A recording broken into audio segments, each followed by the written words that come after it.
Hi, welcome back out to the channel. My name's Kim. I'm a licensed and nationally certified East Asian medical provider and a Taoist practitioner. Today, I'm going to continue on the conversation that we were having on turbo cancers.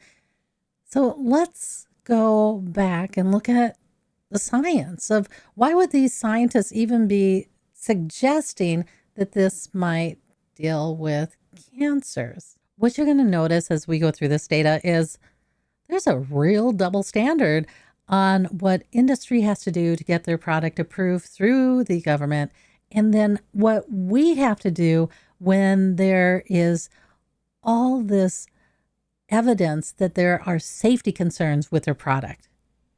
Let's get a general idea of how we got here to the mRNA vaccines and these turbo cancers.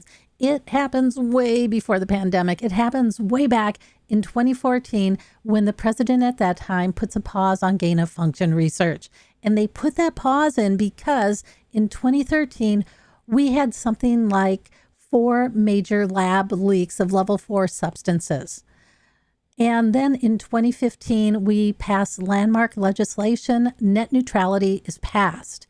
And what net neutrality says is that the ISPs, the search engines, they have to treat all online content the same. They cannot give preferential treatment to one group versus another. And they can't do a pay to play, and they can't censor information unless they have a court order. So that was a real key piece of legislation. Next year, 2016, we have one mRNA rabies vaccine that is in production and it's given to animals. That had human trials. They fail in 2016. 2017 is a real critical year all the way around. We have a new head of the FCC, and it's Commissioner Pai. In May, he begins rolling back net neutrality rules. In December of 2017, the president at that time lifts the ban on gain of function research, and now all these mad scientists are back in business. Okay, fast forward to November of 2019, and we have the first COVID-19 infection in Wuhan. In December of that year, the next month, the NIH, it's a 6-year grant funding Wuhan coronavirus research. That grant ends. That research grant, it was a gain of function research grant. And so one of the key things with that is it shows that the NIH had continued to finance gain of function research even when there was a moratorium on funding that from the United States. The next part of this is even more important because this talks to net neutrality and the rolling back of net neutrality rules. The paper, The Proximal Origins of COVID, is published by Nature. And that paper states that this virus is not lab created. Now, they're publishing this at a time when something like 75% of the scientists are saying this is lab created. And that sets the stage that the government, the NIH, welcome these different groups that fund research were able to apply a tremendous amount of pressure to censor all information that suggests that this virus was anything but created in nature. And now we have what some of these scientists have been pushing for, which is a fast track to get these mRNA vaccines past the safety checks of the government and into the public. So in May of 2020, Operation Warp Speed is signed into law by the president, and these vaccines will be ready in December of 2020. Let's look what's going on in November of 2020. So in order to do that, you know what? We've got to go in the Wayback Machine.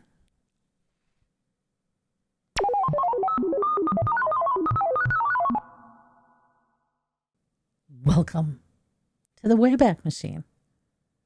We're back in November of 2020. This is a month before the mRNA vaccines are going to be released to the public. So this is after the emergency use authorizations. This is after all the studies. This is after everything.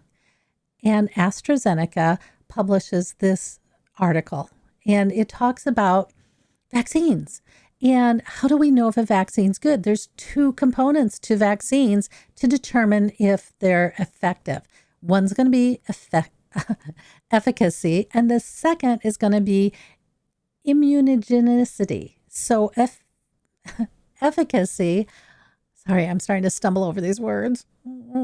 Okay, so efficacy is going to be, hey, did this prevent the disease? And that's what we were hearing about. 95% effective at preventing the alpha, beta, and delta variant. So it seemed to be very effective. The second component is immunogenicity. And this is how well does it prevent or keep us immune from this in the long run? I guess that's a more complex measure.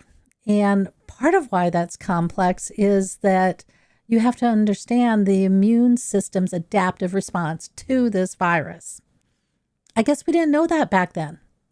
What AstraZeneca says is that scientists, they're still working to learn what constitutes an effective natural immune response. And until this has been defined, it's going to be difficult for scientists to state definitively what a good vaccine-induced immune response would look like. Okay, so I didn't know that. And one of the things that we can look at today is that maybe we didn't know that either. So how would we quantify that?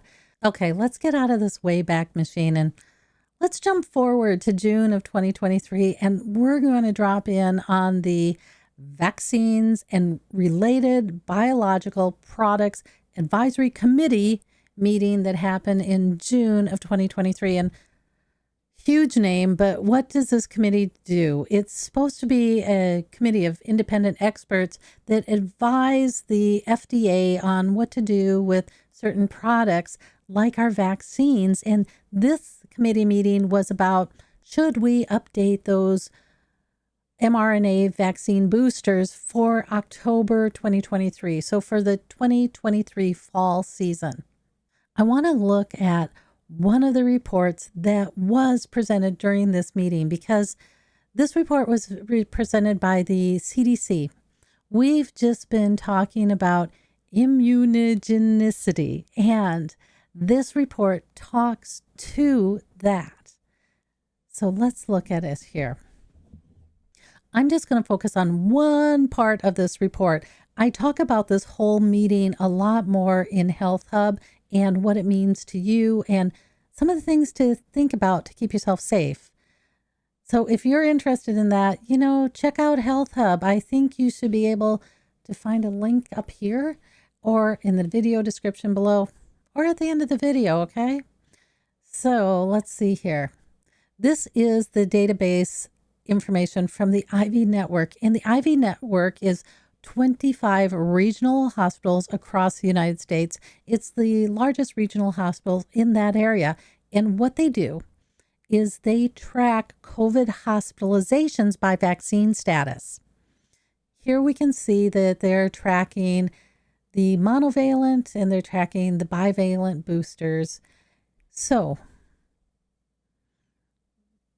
you can see here that the first section here is the bivalent boosters in the first 60 days.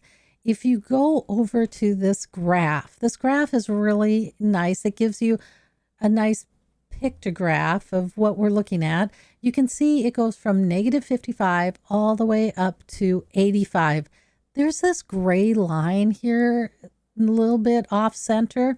This gray line is 0. So when a vaccine is at this line, it is not effective at all. And when it goes to the left of this line, goes into negative territory, it's actually reversing its effectiveness. Not only is it not effective, but it's going to increase your hospitalizations. And then when it's over on the right side, that's how it prevents, what percentage of prevention it gives.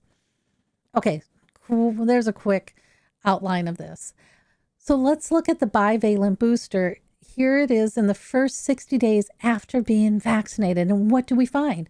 In the first 60 days, it's averaging about 60% effective, which is better than the flu vaccines on most years, because a good year on the flu vaccine is 35 to 45% effective. And when the flu vaccine falls under 10% effectiveness, we're supposed to pull it off the shelf. Something to keep in mind as we go through this. Now, let's go down to the second graph, or the second set of data. And now they're checking from 60 to 119 days. So from 2 months to 4 months. And what happens to its efficacy at that time, or its ability to prevent disease at that time? Well, then it goes down to 49%. So it's starting to drop. And that's at 4 to 6 months. We go down to the last line here, which is interesting that they're doing it from 90 to 180 days instead of 120 to 179 days. I have a feeling that these numbers would be significantly lower if they did the 120 to 179 days. So we're looking at 3 months to 6 months instead of 4 months to 6 months. And in that time period, we can see that it's crossed the line of not effective at all, and it's actually reversing its trend. It's starting to go into the negative, and it's starting to cause hospitalizations. There, the average is -8%. When we talk about the immune system response and its long-term ability to protect us from this virus, this graph here would suggest after the first 2 months, it's no longer protecting us from that virus. The CDC's presenting information that this fails really quickly. This is not the goal of any of our vaccines. We have not had the 2-month vaccine, right? We don't have the 2-month flu shot. We don't have the 2-month polio shot. We don't have the 2-month the 2-month measles and mumps shot.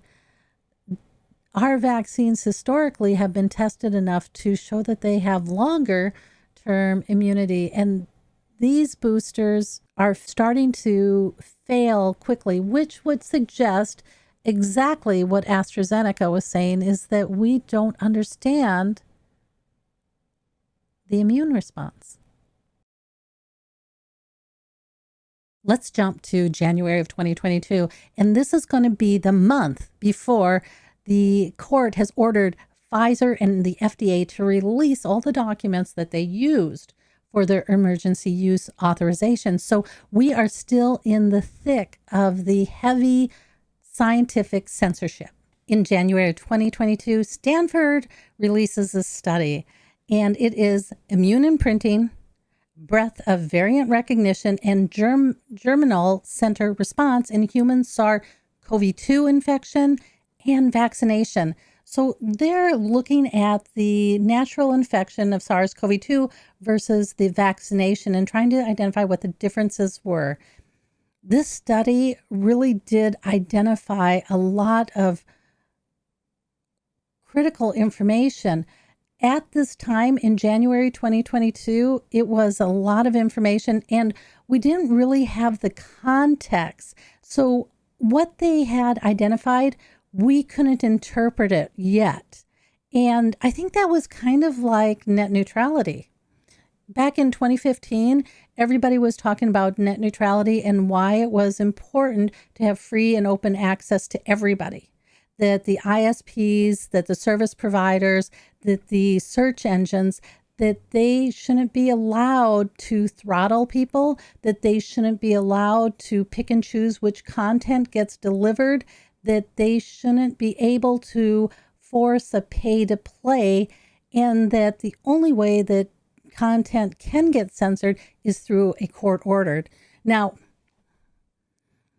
back then, there was a lot of discussion, and I don't think we really understood what net neutrality meant to us.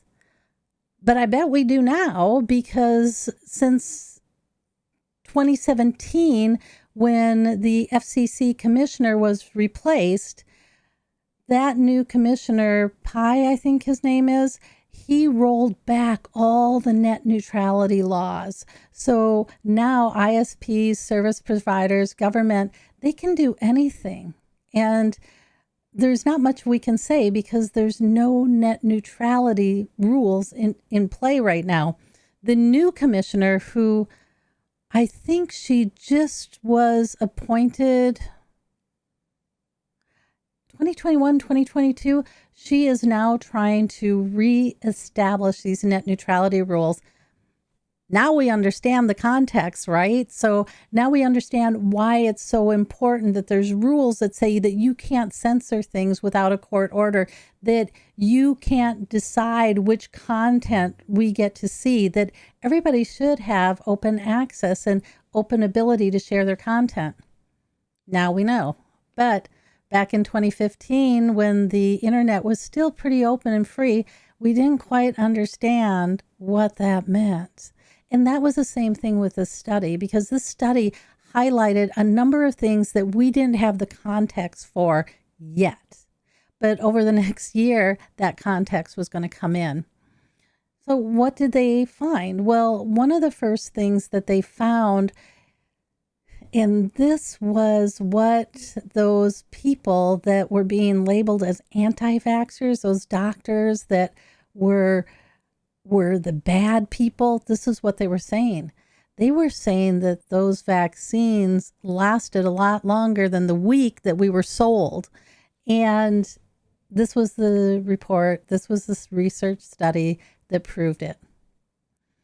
And they found that not only was the mRNA still active in the body 60 days after being injected, we had been told it was going to stay in the arm, right? It was going to stay in your arm, and so no big deal. That's not where they found it. They found it in the lymph nodes. And if you know anything about cancer and stage 4 cancer, stage 3 cancer, the only place you don't want cancer to go is the lymph nodes, because then it goes everywhere. And that's the same thing with this mRNA, is suddenly it was able to go everywhere with that little spike protein. And that, I think that changed the whole landscape for everybody. That was the one piece of this report that a lot of people picked up on right away, is that mRNA, why is it still in existence? Because if it was the natural mRNA, it should have only been able to survive for about an hour. What is it doing out there 60 days later? Well, we'll find out. And then they found out something else that was really interesting. What they found out was that those people that were vaccinated, their immune response was at the same level as somebody who had a severe COVID-2 infection, somebody who was in the hospital or in ICU. It was at that level. And they found out another interesting piece in this. They found out that the immune response was strongly IgG. So what does that mean? So we have, in general, two types of immune responses. One is through the blood, and that's the B cells. So the B for blood, B cells, and they create immunoglobulins, which is the IgG. But there's more than that, right? There's like 6 of them. There's IgG, there's IgA, or IgA, IgM. So there's a number of different types of immunoglobulins that it creates. And within each of those categories, so within each of the IgG or the IgA, there's a number of subcategories in there. And so that all comes out through our B cells, and we call those antibodies. What this report found is that, especially with the Pfizer, it was a really strong IgG response. In fact, it stopped the response of the IgM and the IgA. Now, why is that interesting? Well, they didn't look at what subcategories of IgG was responding. And that might have been really interesting at that time, because a year from this study, so around today, we know a lot more about this IgG response. What we've seen is that in some people, what's happening is there's this strong IgG4 response. So the subcategory is IgG4, and the other IgG subcategories are not being produced. Now, those other categories like IgG2, they're really important because those pieces of the IgG stop cancer from entering the cell. So they stop it in the blood. But right now, for some of these people, that's not being produced. Instead, they're producing all this IgG4. Now, what is IgG4 known for? Well, in the science that we know today, IgG4 is for chronic long-term infections like tuberculosis. So this is addressing some sort of chronic long-term infection. Back when this study was done, the thought was, look at that great immune response. That's awesome. Today, we're saying that maybe we made an assumption and we should have tested to see if that assumption was right. Is that strong immune response awesome, or is that strong immune response a problem? Okay, so what else did they find? Well, the other thing they found is what they call immune imprinting. And what that means is your immune system, your immune response, it freezes on whatever it had been introduced to. So with these vaccines, it was the Wuhan virus. It wasn't it was the original variant, the Wuhan variant. It wasn't the Alpha, the Delta, or the Beta, or any of those other variants. It was the Wuhan variant. And what they found is that the immune system pretty consistently in everybody froze on that Wuhan virus. And that meant that when these individuals were infected with the Alpha, the Beta, the Delta, their immune system would respond, but it would respond like it was the Wuhan virus. And we'll see today when they're doing some of the vaccine modifications that the imprinting is still a problem, and they are trying to adjust how they're vaccinating to address the imprinting. Okay, so that's this study. And you know what I'm going to do is I'm going to let us stop and let all this sink in, because it's a lot of information, right? That whole Standford study was the whole start of it. That's the point in time when people who had thought that everything was okay with these vaccines were starting to go, okay, there might be a problem here.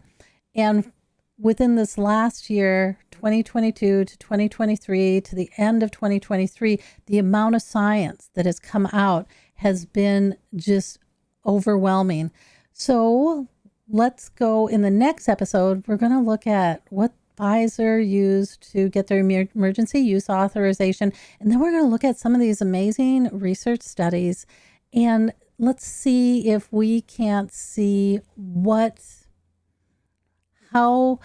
these scientists might think that these turbo cancers, which are unique and they're happening just now, they didn't happen prior to 2020, why they think that we should look at COVID, the spike protein, and especially at the vaccines to see if those might be part of the problem.